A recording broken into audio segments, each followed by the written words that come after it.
시편 94편 1절에서 23절 말씀 우리 함께 보겠습니다.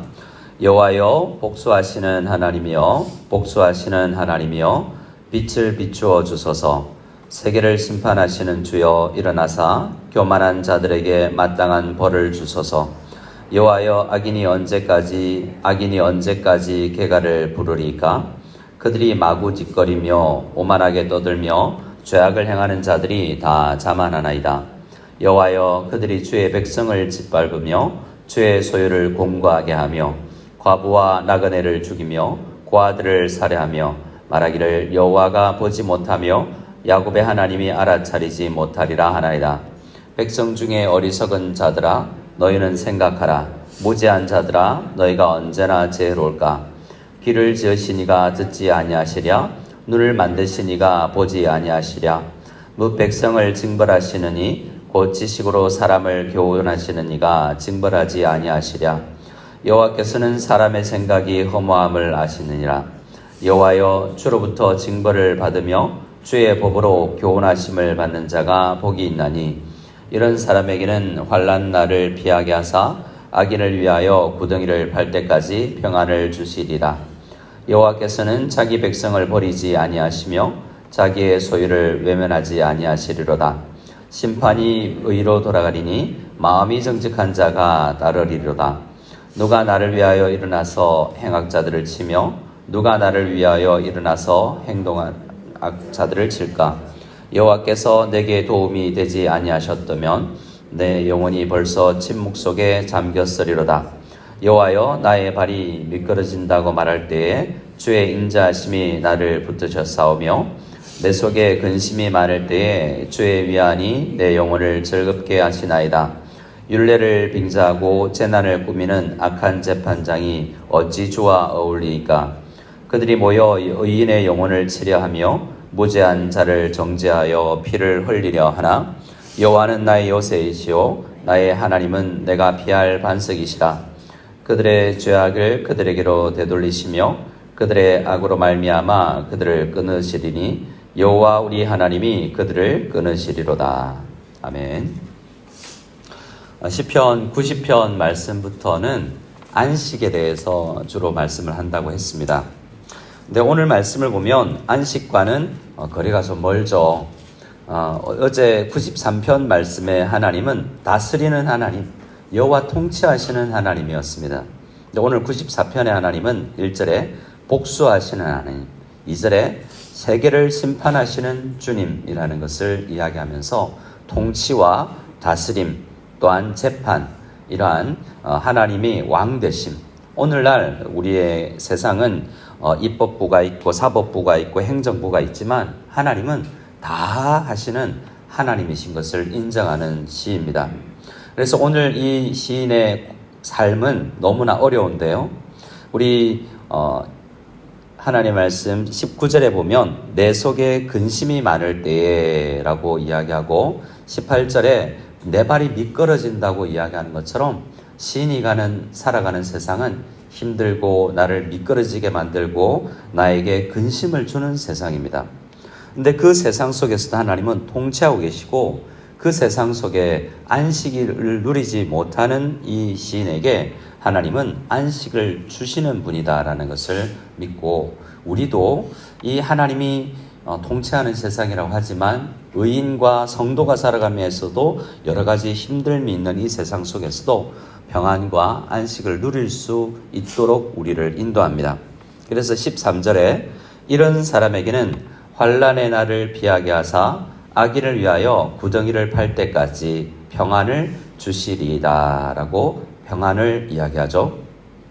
언젠가는 악인이 하나님이 판 웅덩이에 하나님이 심판을 받을 것입니다.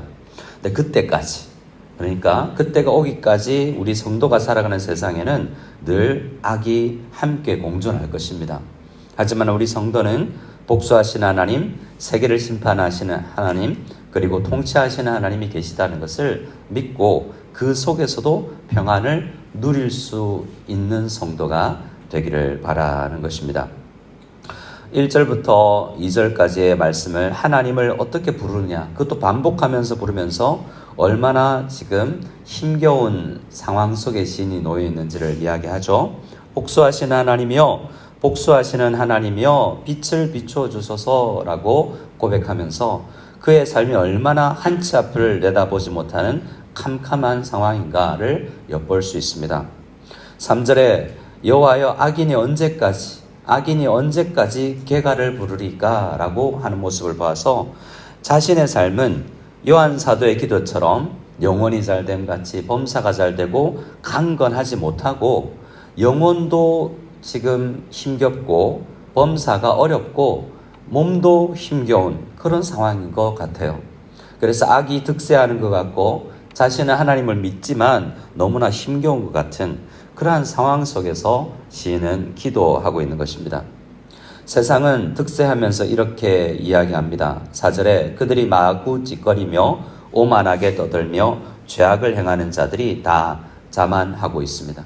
그들은 5절에 주의 백성, 교회를 핍박하고, 또 그것뿐만 아니라 6절을 보면 성도뿐만 아니라 세상에 연약한 사람들, 약자들에게 그들은 힘겨움을 더해주고 있는 악한 사람들입니다. 그들이 왜 그렇게 행하냐면 7절 때문인데요. 그들이 말하기를 여호와가 보지 못하며 야곱의 하나님이 알아차리지 못하리라 라고 생각하고 말하고 있기 때문입니다. 하나님이 없다라는 거죠. 하나님이 없고 하나님이 심판하지 않고 통치하시지 않는다라고 생각하니 함부로 행동할 수 있는 것입니다. 근데 이 부분에서 우리는 이런 악한 사람뿐만 아니라 의인들도, 성도들도 하나님이 계시지 않는 게 아닌가라고 생각하면 하나님의 뜻에 합당한 삶을 살지 못하고 악인에 가까운 삶을 살 수도 있는 연약함도 우리에게 있을 수 있음을 고백하면서 우리가 깨우쳐야 된다라고 시인은 외칩니다. 8절에 백성 중에 어리석은 자들아, 그 세상을 닮지 마라. 우리 세상에 하나님의 통치를 부정하는 세상에 살다 보니 그러한 세상에 영향을 받을 수도 있는데 그러면 안 된다라고 이야기합니다.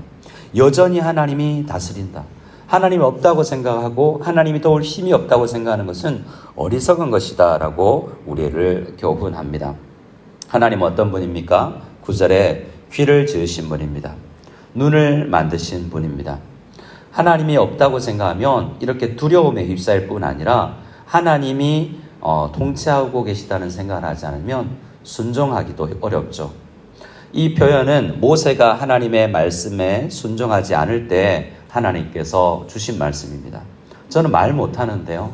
저는 그 사역하기 위해 부족한데요. 라고 말할 때 누가 입을 만들었느냐 라고 하나님이 말씀하시지 않습니까? 그래서 악의 통치가 가득한 세상에서 미끄러지고 연약한 자들에게도 하나님이 여전히 듣고 보신다라는 생각을 할 필요가 있고, 또 우리 성도들도 더 힘있게 신앙생활을 하기 위해서는 오늘 우리의 기도를 하나님께서 들으신다라는 것을 믿고 정반대로 이러한 상황 속에서도 하나님을 붙들어야 됩니다. 그래서 오늘의 시인은 22절, 23절에 마지막에 간절히 소망하기를 이러한 악이 득세하는 세상에서도 하나님을 요새로 삼고 하나님을 피할 반석으로 삼고 기도할 수 있는, 하나님을 붙들며 평안을 누릴 수 있을 때까지 하나님을 붙드는 그런 영혼들이 다 되기를 원하는 것입니다. 하나님은 10절 말씀에 뭇 백성을 징벌하시고 지식으로 사람을 교훈하시는 이입니다. 이 상황 속에서 세상의 영향을 너무 많이 받아서 악인의 형통 속에서 잠자고 있는 내용을 내 영혼을 깨어날 수 있도록 만드시는 것이 결국 하나님이 어떤 분이냐라는 것을 강하게 믿는 것입니다. 하나님은 이 상황 속에서도 하나님의 말씀으로 우리를 교훈할 것입니다.